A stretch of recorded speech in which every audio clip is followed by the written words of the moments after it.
ದಾವಣಗೆರೆ, ದುರ್ಗ ಮತ್ತು ಉತ್ತರ ಕರ್ನಾಟಕದ ಕಡೆ ಸಾಮಾನ್ಯವಾಗಿ ಮಾಡುವಂತಹ ತಿಂಡಿಯನ್ನು ಇವತ್ತಿನ ವಿಡಿಯೋದಲ್ಲಿ ತೋರಿಸ್ತಾ ಇದ್ದೀನಿ.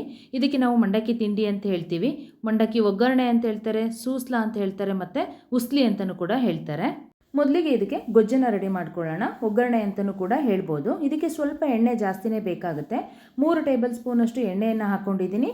ಸ್ವಲ್ಪ ಸಾಸಿವೆ ಜೀರಿಗೆ ಹಾಕ್ಕೊಂಡು, ಸಾಸಿವೆ ಜೀರಿಗೆ ಸಿಡಿದ ನಂತರ 2 ಟೀ ಸ್ಪೂನಷ್ಟು ಕಡಲೆಬೇಳೆ, 2 ಟೀ ಸ್ಪೂನಷ್ಟು ಉದ್ದಿನಬೇಳೆ ಹಾಕ್ಕೊಂಡು ಅವು ಸ್ವಲ್ಪ ಹೊಂಬಣ್ಣ ಬರೋವರೆಗೂ ಎಣ್ಣೆಯಲ್ಲಿ ಫ್ರೈ ಮಾಡ್ಕೋಬೇಕು. ನಂತರ ನಮಗೆ ಖಾರಕ್ಕೆ ಎಷ್ಟು ಬೇಕೋ ಅಷ್ಟು ಹಸಿಮೆಣಸಿನ್ಕಾಯಿನ ಹಾಕ್ಕೋಬೇಕು. ನಾನಿಲ್ಲಿ 5ರಿಂದ 6 ಹಸಿಮೆಣಸಿನ್ಕಾಯಿನ ಉದ್ದಕ್ಕೆ ಕಟ್ ಮಾಡಿ ಸೇರಿಸ್ಕೊಂಡಿದ್ದೀನಿ. ಮೆಣಸಿನ್ಕಾಯಿನ 1-2 ನಿಮಿಷ ಫ್ರೈ ಮಾಡ್ಕೋಬೇಕು. ಮಾಡ್ಕೊಳ್ಳೋದ್ರಿಂದ ಖಾರ ಬಿಟ್ಕೊಳ್ಳುತ್ತೆ.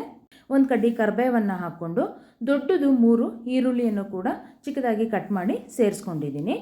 ಮೆಣಸಿನ್ಕಾಯನ್ನು ತಿಂತೀವಿ ಅನ್ನೋದಾದರೆ ಚಿಕ್ಕದಾಗಿ ಕಟ್ ಮಾಡಿ ಸೇರಿಸ್ಕೊಂಡ್ರೆ ಚೆನ್ನಾಗಿರುತ್ತೆ. ದೊಡ್ಡದಾದರೆ ತುಂಬ ಖಾರ ಅನಿಸುತ್ತೆ ತಿನ್ನುವಾಗ. ಚಿಕ್ಕದಾಗಿ ಕಟ್ ಮಾಡಿದ್ರೆ ತಿನ್ಕೋಬೋದು. ತಿನ್ನೋದಿಲ್ಲ ಎತ್ತಿಡ್ತೀವಿ ಅನ್ನೋದಾದರೆ ಈ ಥರ ಉದ್ದಕ್ಕೆ ಕಟ್ ಮಾಡಿ ಸೇರಿಸ್ಕೊಂಡ್ರೆ ಚೆನ್ನಾಗಿ. ನಂತರ ಒಂದು ಲಿಡ್ಡನ್ನು ಕ್ಲೋಸ್ ಮಾಡಿ ಈರುಳ್ಳಿ ಸಾಫ್ಟ್ ಆಗೋವರೆಗೂ ಬೇಯಿಸ್ಕೊಂಡಿದ್ದೀನಿ. ನಂತರ ಒಗ್ಗರಣೆಗೆ ಎಷ್ಟು ಬೇಕೋ ಅಷ್ಟು ಮಾತ್ರ ಕೊನೆಯಲ್ಲಿ ಉಪ್ಪು ಮತ್ತು ಅರಿಶಿನ ಪುಡಿನ ಸೇರಿಸಿದ್ದೀನಿ. ಉಪ್ಪನ್ನು ಕೊನೆಯಲ್ಲೇ ಸೇರಿಸಬೇಕು. ಮೊದಲಿಗೆ ಸೇರಿಸಿದ್ರೆ ಅದು ಫ್ರೈ ಆಗುವಾಗ ಈರುಳ್ಳಿ ಉಪ್ಪನ್ನು ಹಿಡಿಯುತ್ತೆ. ತಿಂಡಿ ತಿನ್ನುವಾಗ ಉಪ್ಪು ಅಂತ ಅನ್ನಿಸುತ್ತೆ. ಹಾಗಾಗಿ ನಾವು ಕೊನೆಯಲ್ಲಿ ಸೇರಿಸ್ಕೊಂಡ್ರೆ ಈರುಳ್ಳಿ ಉಪ್ಪು ಹಿಡಿಯೋದಿಲ್ಲ, ತಿಂಡಿ ತಿನ್ನುವಾಗ ರುಚಿಯಾಗಿರುತ್ತೆ. ಇವಾಗ ಮಂಡಕ್ಕಿಯನ್ನು ನೆನೆಸ್ಕೊಳ್ತಾ ಇದ್ದೀನಿ. ನಾನಿಲ್ಲಿ ತಿಂಡಿಗೆ ಉಪಯೋಗಿಸೋಂತಹ ಮಂಡಕ್ಕಿಯನ್ನು ತೊಗೊಂಡಿದ್ದೀನಿ. ಗಟ್ಟಿ ಮಂಡಕ್ಕಿಯನ್ನು ಕೂಡ ಉಪಯೋಗಿಸ್ಕೋಬೋದು. ಗಟ್ಟಿ ಮಂಡಕ್ಕಿ ಆದರೆ ಜಾಸ್ತಿ ಹೊತ್ತು ನೆನೆಸಬೇಕಾಗುತ್ತೆ. ನಾನು ತಿಂಡಿ ಮಾಡೋವಂಥ ಮಂಡಕ್ಕಿಯನ್ನು ತೊಗೊಂಡಿರೋದ್ರಿಂದ ಇದು 2ರಿಂದ 3 ನಿಮಿಷದಲ್ಲಿ ನೆನೆಯುತ್ತೆ. 80% ಅಷ್ಟು ನೆಂದಿದೆ ಅನ್ನುವಾಗಲೇ ತೆಗಿಲಿಕ್ಕೆ ಸ್ಟಾರ್ಟ್ ಮಾಡಬೇಕು. ನಾವು ಜಾಸ್ತಿ ಪ್ರಮಾಣದಲ್ಲಿ ನೆನೆಸ್ತಿದ್ದೀವಿ ಅನ್ನೋದಾದರೆ ಇನ್ನೂ ಸ್ವಲ್ಪ ಬೇಗನೆ ತೆಗಿಬೇಕು. ಯಾಕಂತ ಹೇಳಿದರೆ ನಾವು ತೆಗಿಯೋ ಹೊತ್ತಿಗೆ ತುಂಬಾ ಟೈಮ್ ಹಿಡಿಯುತ್ತೆ. ಕೊನೆ ತೆಗಿಯೋ ಅಷ್ಟೊತ್ತಿಗೆ ಮಂಡಕ್ಕಿ ತುಂಬ ಮುದ್ದೆ ಥರ ಆಗುತ್ತೆ. ಮೆತ್ತಗಾದರೆ ತಿಂಡಿ ರುಚಿಯಾಗಿ ಅನಿಸೋದಿಲ್ಲ. ಹಾಗಾಗಿ ಸ್ವಲ್ಪ ಬೇಗನೆ ತೆಗೆದಿಟ್ಕೋಬೇಕು. ನನಗಿಲ್ಲಿ ಗೊಜ್ಜು ಸ್ವಲ್ಪ ಜಾಸ್ತಿ ಆಯಿತು ಅನ್ನಿಸ್ತು. ಹಾಗಾಗಿ ಸ್ವಲ್ಪ ಎತ್ತಿಟ್ಕೊಂಡು ಉಳಿದಿರೋ ಅಂತಹ ಒಗ್ಗರಣೆಗೆ ಮಂಡಕ್ಕಿಯನ್ನು ಸೇರಿಸ್ಕೊಳ್ತಾ ಇದ್ದೀನಿ. ಇನ್ನೊಂದು, ಮಂಡಕ್ಕಿಯನ್ನು ನಾವು ಮುಂಚೆನೇ ಅಂದರೆ ಒಗ್ಗರಣೆ ಮಾಡೋದಕ್ಕಿಂತ ಮುಂಚೆನೇ ನೆನೆಸಿ ಇಟ್ಕೊಳ್ಳೋದು ಬೇಡ.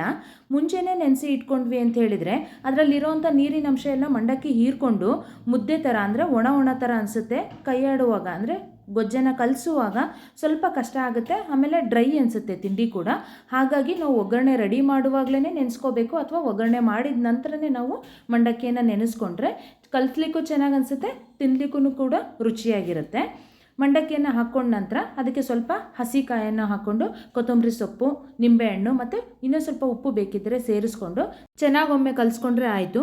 ಕಲಿಸುವಾಗ ಕೆಲವೊಬ್ಬರು ಇದಕ್ಕೆ ಹುರುಗಡ್ಲೆ ಮತ್ತು ಜೀರಿಗೆಯನ್ನು ಪುಡಿ ಮಾಡಿ ಕೂಡ ಹಾಕ್ತಾರೆ. ಹಾಕಲೇಬೇಕಂತಿಲ್ಲ, ಹಾಕ್ದೇನೂ ಕೂಡ ಮಾಡ್ಬೋದು. ಈ ತಿಂಡಿಯನ್ನು ಮಾಡಿದ ತಕ್ಷಣ ತಿಂದರೆ ರುಚಿ ಜಾಸ್ತಿ.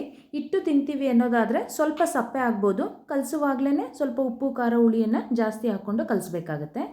ದಾವಣಗೆರೆ, ದುರ್ಗ ಸೈಡ್ನವರಾದರೆ ಈ ಮಂಡಕ್ಕಿ ತಿಂಡಿ ಜೊತೆಗೆ ಮೆಣಸಿನ್ಕಾಯಿ ಬಜ್ಜಿಯನ್ನು ಸಾಮಾನ್ಯವಾಗಿ ಮಾಡಿ ತಿಂತಾರೆ. ಈ ಒಗ್ಗರಣೆ ಮಂಡಕ್ಕಿದು ರೆಸಿಪಿ ನಿಮಗೆ ಇಷ್ಟ ಆಗಿದ್ರೆ ಲೈಕ್ ಮಾಡಿ, ಶೇರ್ ಮಾಡಿ, ಹಾಗೆ ನನ್ನ ಚಾನಲನ್ನು ಸಬ್ಸ್ಕ್ರೈಬ್ ಮಾಡಿ. Thank you for watching this video. ಮತ್ತೆ ಇನ್ನೊಂದು ರೆಸಿಪಿಯೊಂದಿಗೆ ಹೊಸ ವಿಡಿಯೋದಲ್ಲಿ ಸಿಗ್ತೀನಿ.